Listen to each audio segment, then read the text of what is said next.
a little early. Let's see if it's going. Give me some time to join to the cool stylings.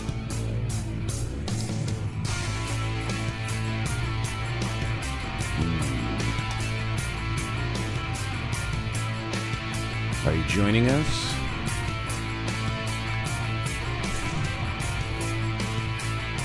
I'm wanting to post this in a group as you're joining me here. It is, alright. So I'm going to put this into... There we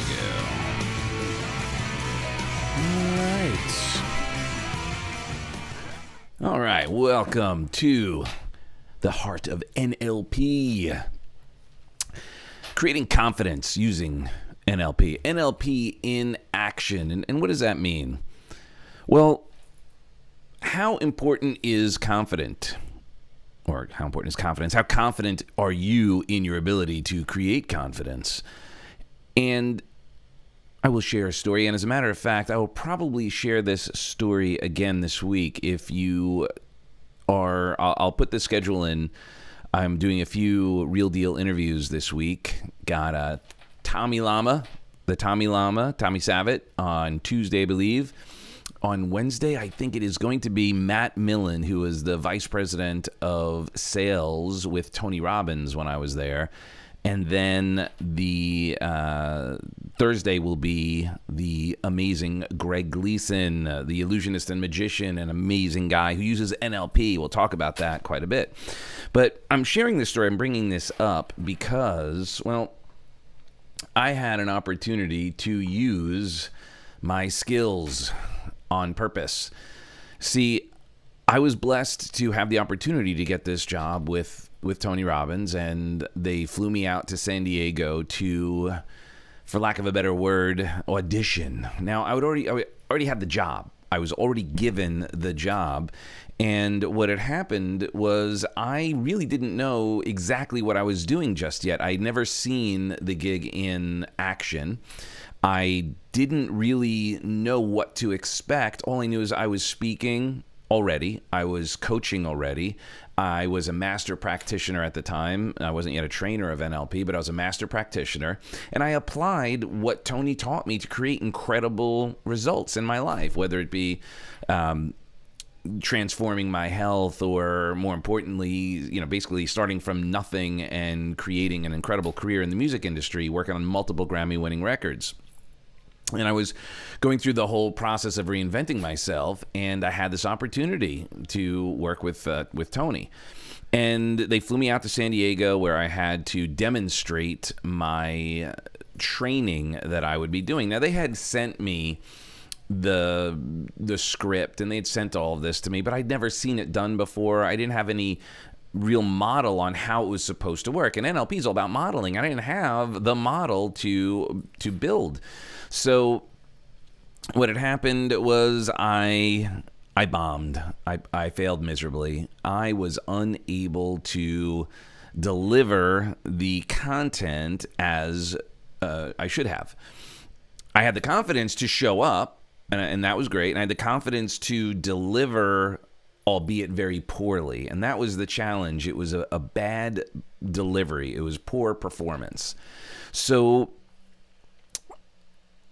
And by the way, so here's the audience, essentially. The VP of sales, the guy who had originally taken me on, the Tony's son, Jarek, Tony's brother-in-law, Scotty, who's now basically running the team, Roberto Monaco, who I have had still, of course, I'm in touch with, amazing guy. He's been on The Real Deal. Check him out as well.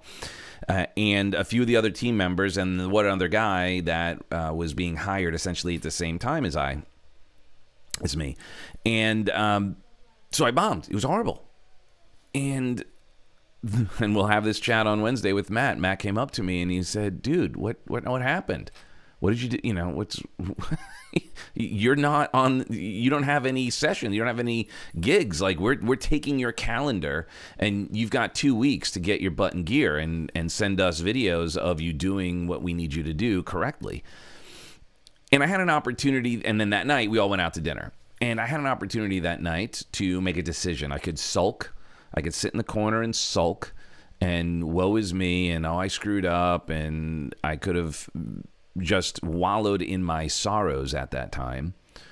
Or I could apply everything that I've learned, everything that I stand for, and prove that I could make this happen, make it work. So rather than sit in the corner and suffer and wallow and be miserable, I sat with Matt, I sat with Steve and Jarek and Scotty at that table, not with the other team, not with the one guy that I was really comfortable with, that I already knew that I'd spent some time with, but I fully stepped up into that moment. And how did I do it? Well, I remembered that this was just a fraction of time, that yes, I did screw up, but I had a choice. I had a choice to either prove that I was a product of the product, to prove that I would be able to take any sort of rejections, to take any situations where people were kicking me down and saying, no, you're not good enough, you're not talented enough, you're not all of that, bypass all of that, get truly focused on what it was I was there to do. I was there to connect. I was there to prove what was possible.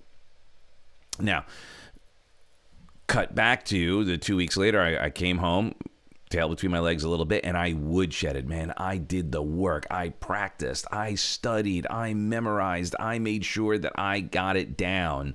And then at another point in time, I became one of the top guys on the team. Now, this was fantastic, and this is great. We'll talk about this with Matt and some of the skill sets and how important NLP is to be able to maneuver not only yourself, but others, right? To give them confidence, to be able to put an opportunity for people to feel that strength, to feel that confidence, to feel all of that. Oop, look at that. That's horrible. That was a faux pas. I should have had this off. So, can you use NLP to build your confidence? Absolutely. When is it important? Well, always. One of the things that we taught with Tony, and Tony would share this with you, and I'm sure you'd agree, that confidence is, if not everything, it's a good 90%, 95% of the mindset needed in order to push through any resistance, any obstacles, right? You've got to have your why. You've got to have all of those things, of course. And those are what's going to pull you towards those outcomes. And NLP helps create that as well and get really clear on that and put it in a format that is really understandable to your neurology, to your central nervous system, so that you can take massive action. And you're not going to without that confidence, without that ability to step up. A longer part of that story is, in order to get the gig with Tony, I went through a couple of processes because they were going through some challenges when I first started the conversation with the team. So what had happened was they were shifting personnel, things were changing, and the HR person said, look, I'm just going to be honest with you, this could take months because we have all of these things happening. We have personnel changes. We have someone is going to be taking time off. There's all these crazy things happening. And I said, that's no problem. And with certainty and confidence, I said this: I'm going to call you every Friday in the morning. And they were in California. I said, you don't have to pick up the phone because I know you're going to know who I am and I know you're going to know it's me. But I'm going to leave you a story or a joke or an anecdote, or I'm just going to be checking in and leave some value add. And then every Friday I did that.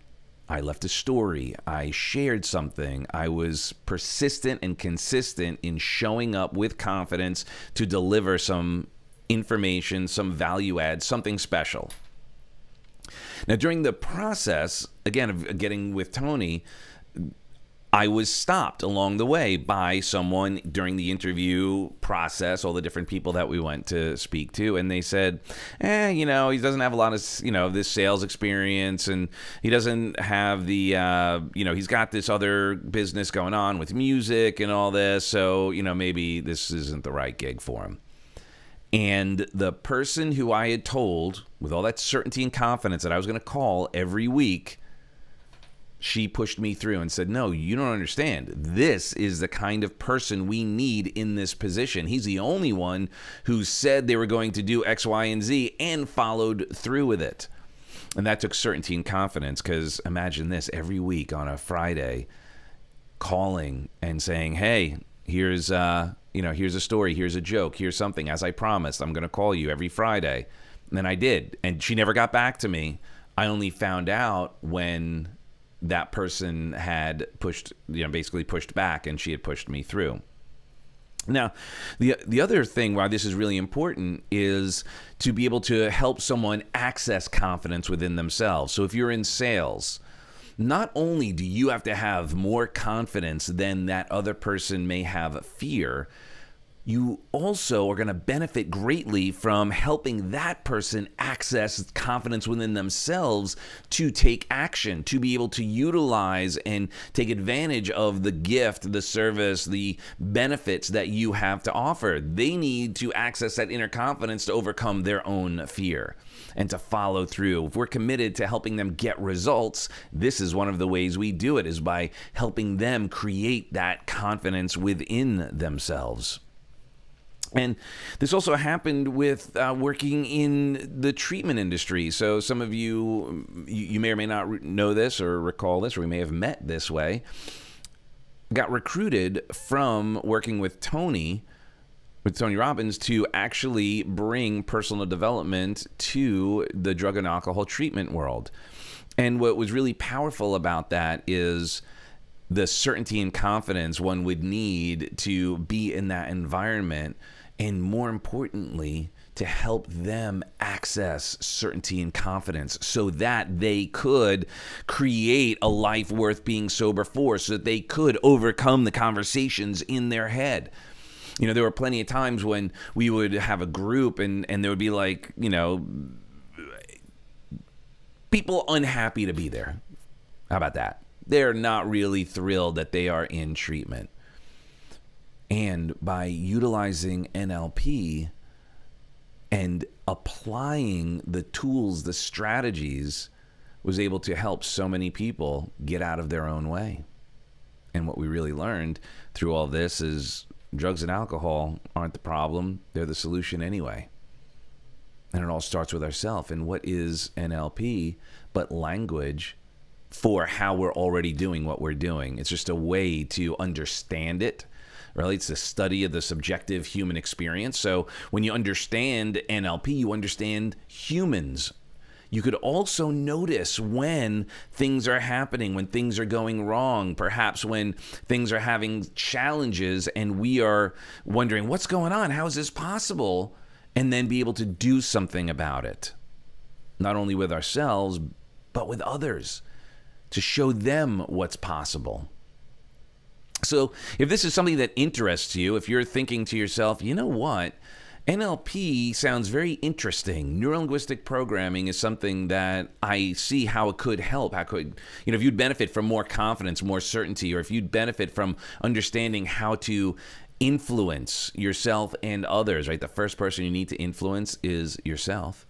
Or if you'd like to learn how to apply NLP not only to sales and influence, but to speaking, to become a professional speaker, or if you already are a speaker or a coach and you'd like to sharpen those skills, because I tell you what, the best speakers, the best coaches, if they didn't study NLP, they had some natural abilities to do so, or they were taught it under a different name. Because the truth is, I'll give you an example. When we talk about motivational interviewing is a training that is shared with therapists. So when we worked in the treatment field, I spoke at conferences around the country. And I would go in and I would see these things like, oh, motivational interviewing. This is this fantastic way to, really help clients. And I would say, oh, this is great. I want to learn about it. Motivational interviewing. This sounds really great. And I walked in, sat in on these trainings, and it was just NLP with a different name. That's all it was. It was the NLP coaching model, but they called it motivational interviewing. What was it? It was using NLP in the coaching model, which I've been doing for over 2 decades. It was understanding how to ask questions that create the environment for someone to have the transformation and own it, right? Because here's the deal. If I tell you something, it means nothing. When you tell you something, it means everything. So what NLP allows, what a practitioner of NLP will be able to do is help the person they're working with have their own aha moments, to have them realize what's possible, to have them figure it out. So it's not just someone telling the other person what to do, what to think, or how to show up. It's helping them figure out how to do it. And this works with big groups. So as a speaker, same thing. In my speaker training and UROC speaking training, the breakthrough speaker training, it's the same thing. It's NLP is being taught throughout the process. Sometimes I'll tell you this is specifically NLP. Other times we may share you, okay, this came from NLP, or just may not mention it at all because it's just some of the skills necessary, but we figured it out by utilizing the modeling process of neurolinguistic programming. So with that being said, if that's something that interests you, keep on paying attention. I did it a little early. I said it was going to be 5 o'clock, but we have dinner coming up and you can watch on a replay. If this was helpful, please share this. And if you have any questions, by all means, reach out to me. Message me, and I'd be more than happy to have a conversation with you about neurolinguistic programming, how it can be a benefit to you. If you're interested in being a speaker, we have speaker trainings, and then if you're just really wanting to learn the fundamentals, the heart of NLP, we have that available as well. And really, it's my pleasure, my purpose to serve, my passion to serve. And while I have things that I would like to share, more importantly, I want to know how I can serve you even more. So I appreciate you for who you are and who you aren't. And if you have any questions, concerns, or thoughts otherwise, please share them. And I look forward to serving you even more. We'll see you, I believe, tomorrow at 5 o'clock. And if not, we will see you when we see you. Alrighty. God bless.